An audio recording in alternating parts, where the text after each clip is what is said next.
മോഹൻലാൽ അഭിനയിച്ച ഹൃദയപൂർവ്വം സിനിമ തീർച്ചയായിട്ടും ഒന്ന് കാണേണ്ടതാണ്. പിന്നെ കണ്ടില്ലെങ്കിൽ നഷ്ടമൊന്നും ഉണ്ടെന്നല്ല അതുകൊണ്ട് ഉദ്ദേശിക്കുന്നത്. പക്ഷേ കാണാവുന്ന സിനിമ. അടുത്തിടയ്ക്ക് ഇറങ്ങിയതിൽ സെൻസിബിൾ ആയിട്ടുള്ള ഒരു സിനിമ എന്ന് വേണമെങ്കിൽ അതിനെപ്പറ്റി പറയാം. കുറച്ചൊക്കെ അതിഭാവുകത്വം ഉണ്ടെങ്കിൽ കൂടി, എങ്കിലും അത് സത്യനന്ദിക്കാട് മാജിക്ക്. സത്യനന്ദിക്കാടിൽ നമ്മൾ കുറച്ചുകൂടെ കൂടുതൽ പ്രതീക്ഷിച്ചിരുന്നു. പക്ഷേ അദ്ദേഹത്തിനും വയസ്സാവുകയാണ്, മോഹൻലാലിനും വയസ്സാവുകയാണ്, നമുക്കൊക്കെ വയസ്സാവുകയാണ്.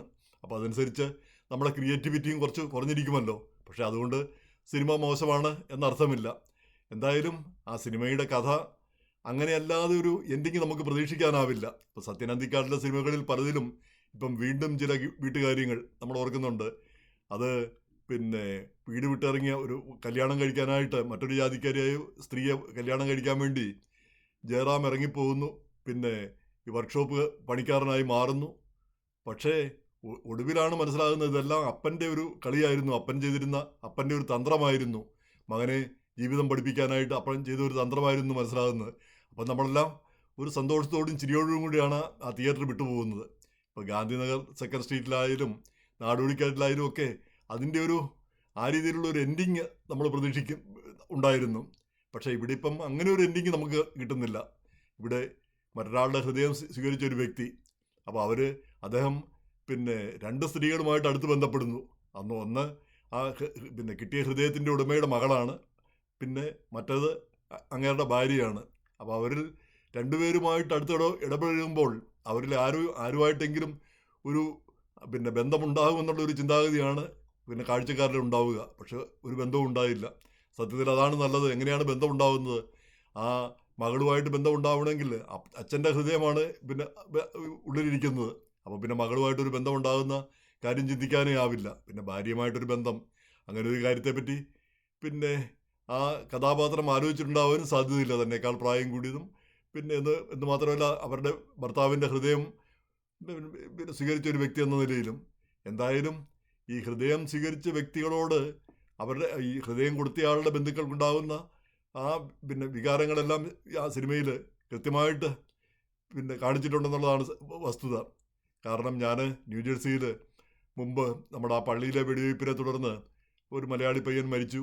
ആ മരിച്ച പയ്യൻ്റെ ശരീര അവയവങ്ങൾ പലർക്കായിട്ട് കൊടുത്തു. ഏതാണ്ട് 8-10 പേർക്കത് കിട്ടിയെന്ന് തോന്നുന്നു. അതിൽ ഹൃദയം കിട്ടിയ ഒരാൾ 58 വയസ്സോ മറ്റുള്ള ഒരാൾക്കായിരുന്നു അന്ന്.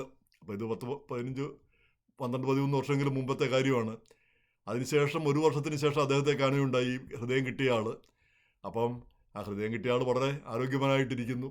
പിന്നെ അന്ന് ഈ ഹൃദയം കൊടുത്ത കൊച്ചിൻ്റെ അമ്മ അയാളുടെ പിന്നെ ഹൃദയമിടിപ്പ് ചെവി വെച്ച് നോക്കുന്നതൊക്കെ വളരെ ദുഃഖപൂർവ്വം നമ്മൾ കാണുകയുണ്ടായി. പിന്നെ കണ്ടുകൊണ്ടിരുന്നത് ഓർക്കുന്നു. അന്ന് അതിലെ ഏറ്റവും സങ്കടകരമായ വസ്തുത, അന്ന് ശ്വാസകോശം കിട്ടിയൊരു പയ്യനുണ്ടായിരുന്നു, 21 വയസ്സോ മറ്റുള്ളത്. അവൻ എന്തൊരു ഹാപ്പി ആയിരുന്നു. അവൻ പറഞ്ഞു പിന്നെ ഇപ്പം എനിക്ക് ഓടാം ചാടാം, ഒരു അണപ്പുമില്ല, ഒരു പ്രശ്നവുമില്ല, വളരെ വളരെ ഹാപ്പി ആയിട്ടിരിക്കുന്നു. പക്ഷേ 10 വർഷത്തിന് ശേഷം ഇവരെല്ലാം വീണ്ടും ഒരിക്കൽ കൂടി ഒത്തുചേർന്നു. അന്ന് ആ പയ്യൻ മാത്രമില്ല, അവൻ മരിച്ചുപോയി. നേരെ മറിച്ച് ആ ഹാർട്ട് കിട്ടിയ ആൾ പിന്നെയും ഉണ്ടായിരുന്നു. അദ്ദേഹത്തെ പിന്നെയും കാണുകയുണ്ടായി.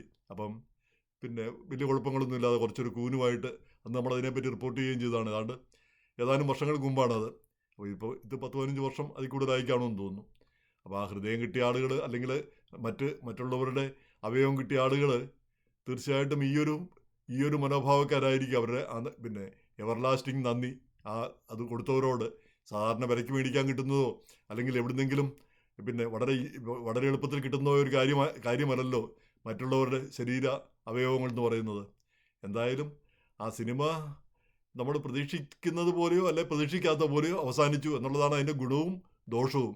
അതൊഴിച്ചാൽ പിന്നെ പൊതുവിൽ നല്ലൊരു സിനിമ. അതിലാകപ്പാടെ എനിക്ക് ഏറ്റവും ഇഷ്ടപ്പെട്ട കഥാപാത്രം ഈ മോഹൻലാലിൻ്റെ വിവാഹ സമയത്ത് വിവാഹത്തിന് താലിയെടുക്കാൻ തിരിയുമ്പോഴത്തേക്ക് പിന്നെ ഒളിച്ചോടിപ്പോയ പിന്നെ വധു, അവർ പിന്നീട് പിന്നെ ഇദ്ദേഹത്തിന് ഹൃദയം കിട്ടി ഒരു പിന്നെ ആരോഗ്യവാനായി വന്നിരിക്കുന്നു പറഞ്ഞുള്ള ആ വീഡിയോ കണ്ടിട്ട് ഇദ്ദേഹത്തെ വിളിക്കുന്നു. 2 തവണ വിളിക്കുന്നു. ആദ്യത്തെ തവണ വിളിച്ച് ലോഹിയൊക്കെ പറയുന്നു, ഞാൻ പണ്ടത്തെ ആ കാമുകിയാണ്, ഇപ്പം പിന്നെ എൻ്റെ ഭർത്താവ് ഉപേക്ഷിച്ച് പോയി, ഇപ്പം 10ാം ക്ലാസ്സിൽ പഠിക്കുന്ന മകളുണ്ട്, വളരെ തമാശയായിട്ട് തോന്നി. പിന്നീട് അവർ വിളിക്കുന്ന, അയ്യോ ഞാൻ സ്വപ്നം കണ്ടു നിങ്ങളെ വിവാഹം കഴിക്കുന്നതായിട്ടുള്ള രീതിയിൽ. അപ്പോഴത്തേക്ക് ഈ മരിച്ചുപോയി ഹൃദയം കൊടുത്ത വ്യക്തിയുടെ മകള് പിന്നെ അവരോട് ചൂടാകുന്നു. അപ്പോൾ അതോടുകൂടി അവർ പിണങ്ങിപ്പോകുന്നു. ഏറ്റവും നല്ല കഥാപാത്രമായിട്ട് അത് തോന്നി. ഏറ്റവും ഏറ്റവും രസകരമായ ഒരു കഥാപാത്രമായിട്ട്. ബാക്കിയൊക്കെ പിന്നെ നമ്മുടെ നിത്യജീവിതത്തിൽ നമ്മൾ കണ്ടുമുട്ടുന്ന ആളുകൾ തന്നെ, അല്ലെ ആ രീതിയിലുള്ള കാര്യങ്ങളൊക്കെ തന്നെ. എന്തായാലും ഈ സിനിമ കാണാൻ മടിക്കേണ്ടതില്ല. കണ്ടതുകൊണ്ട് ഒരു നഷ്ടവും വരാൻ പോകുന്നില്ല.